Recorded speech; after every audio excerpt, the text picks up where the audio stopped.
खुम्ली नगरपालिकाका प्रवक्ता श्री मोहन न्यौपानेज्यूलाई स्वागत मन्तव्यका लागि म निम्ताउँछु।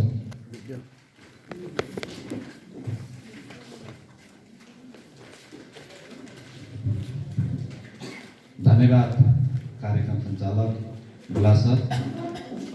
खुम्ली नगरपालिकाको 19औं नगरसभाका सभाध्यक्ष एवं खुम्ली नगरपालिकाका नगर प्रमुखज्यू, यस सभामा उपस्थित खुम्ली नगरपालिकाको प्रमुख विभा देवी ओझाज्यू, खुम्ली नगरपालिकाका सम्पूर्ण वडाध्यक्ष, कार्यपालिका सदस्य तथा वडा सदस्यज्यूहरू र नगरसभाका सदस्यज्यूहरू, खुम्ली नगरपालिकाका प्रमुख प्रशासकदेखि खुम्ली यस नगरसभाका सदस्य सचिवज्यू, उपस्थित सम्पूर्ण कर्मचारी साथीहरू, आज हामी खुम्ली नगरपालिकाको 19औं नगरसभामा उपस्थित भएका छौँ। यस अवसरमा यहाँहरू सबैलाई म सर्वप्रथम त आज हामी यो नगरसभामा स्वागत गर्न चाहन्छु। आज हामी यहाँ आइपुगिराख्दाखेरि हामीले 18औं नगरसभाबाट सम्पन्न गरिसके पछाडि पास गरेका नीति कार्यक्रमहरू आज हामी अर्धवार्षिक अथवा 6 महिना पुरा भइसकेको छ। हामी यस घडीमा यहाँ उपस्थित भएका छौँ।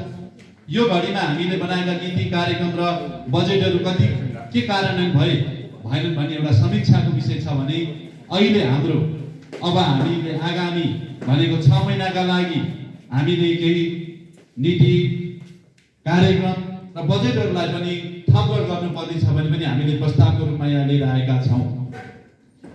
नगरसभामा आज हामी यहाँ उपस्थित भइरहँदा हामीले जसरी नीति कार्यक्रम बजेट बनाएर 18औं नगरसभा सम्पन्न गरेका थियौँ, त्यस पछाडि आज हामी यहाँ आइपुग्दा 6 महिनाको परिस्थितिमा हाम्रो मुलुकको परिस्थिति बदलिएको छ।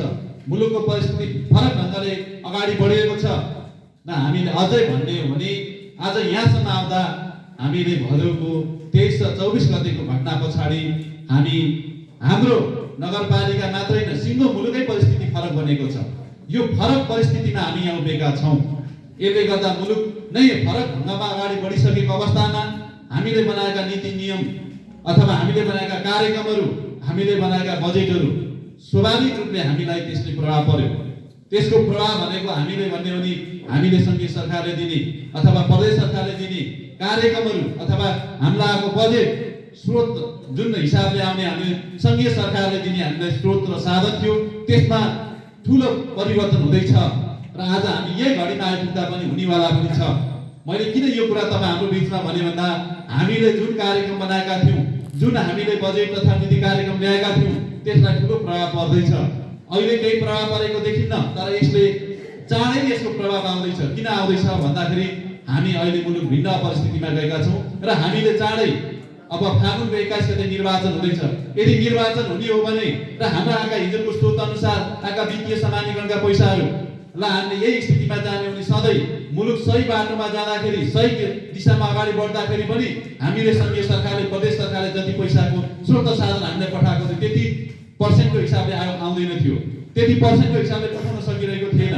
तर अहिले हामी भिन्न परिस्थितिमा आए पछाडि मलाई लाग्छ हामीले भिन्न परिस्थितिले गर्दाखेरि यो हामीले आएको स्रोत साधन पनि त्यही हिसाबले असर पर्नेछ भन्ने मलाई लागेको छ। दोस्रो कुरा, अहिले हामीले बनाइरहेको एउटा माथिल्लो कुरा भने अर्को हाम्रो आन्तरिक आम्दानी अथवा राजस्वलाई पनि यसले असर पार्ने भएको छ। त्यसले गर्दा हाम्रो समग्र हामीले हिजो बनाइरहेका नीति कार्यक्रम र बजेट पास गरिरहँदाखेरि यहाँसम्म आउँदाखेरि पनि हामीले केही असर पर्ने देखिरहेका छौँ।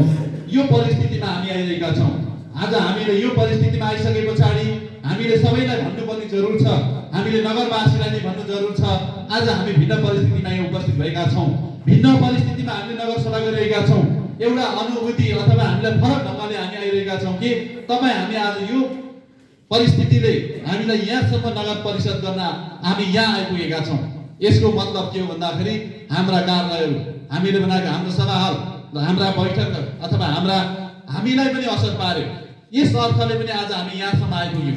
हामीले स्वाभाविक हिसाबले हाम्रो एउटा त हाम्रो भौतिक संरचनाहरू, हाम्रा चाहिँ पूर्वाधारदेखि लिएर गएर हरेक कुरामा असर पर्यो नि हामीलाई महत्त्वपूर्ण कुरा भन्ने हो भने हाम्रो मानसिकता अथवा हाम्रो सोचाइ, हाम्रो गराइ नि पनि भिन्नता भइसकेको छ।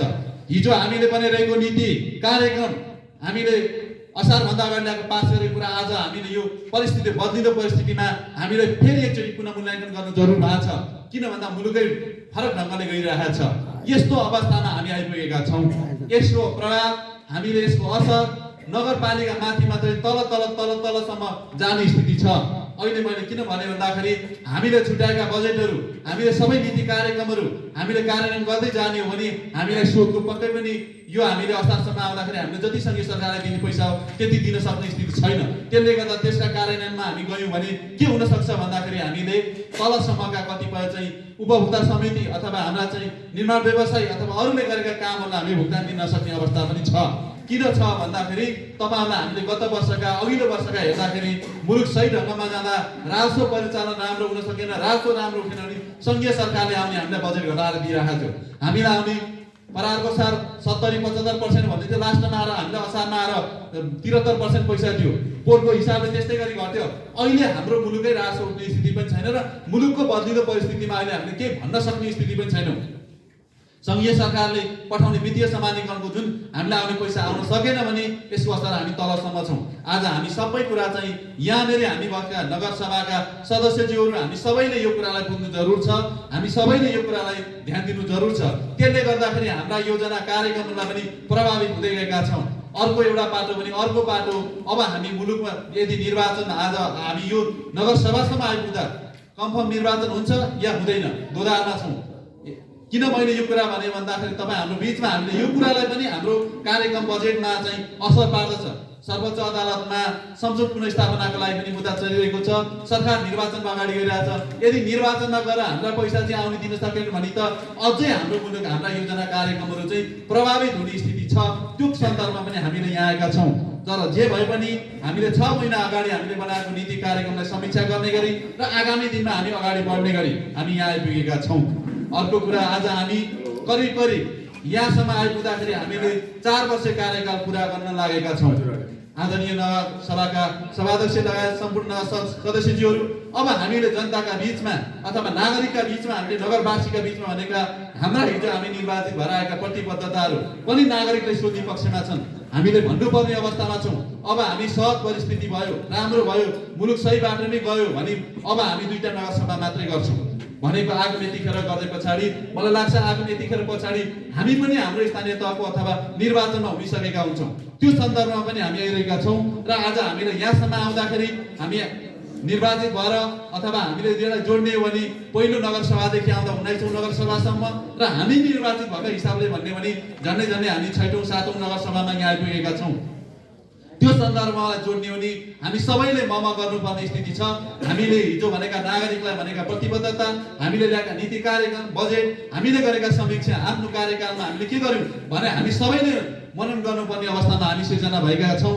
अहिलेसम्म हामीलाई एउटा अघि पनि मैले प्रसङ्ग भने हामी हिजो त भदौको 23 र 24 गतेको आन्दोलन पछाडि कता जान्छ मुलुक, हामी पनि कतै स्थानीय तहमा चाहिँ हाम्रो पनि पदाधिकारी सकिने हो कि या संविधानै कोल्याप्स भयो भने अथवा संविधानैलाई चाहिँ पुनर्गठन भएर यो स्थानीय तहलाई पनि विघटन हुने स्थिति हो कि भन्ने हामी ठुलो अन्यलमा थियौँ। तर पछि मुलुक एउटा हिसाबले त्यो स्थितिमा रहेन।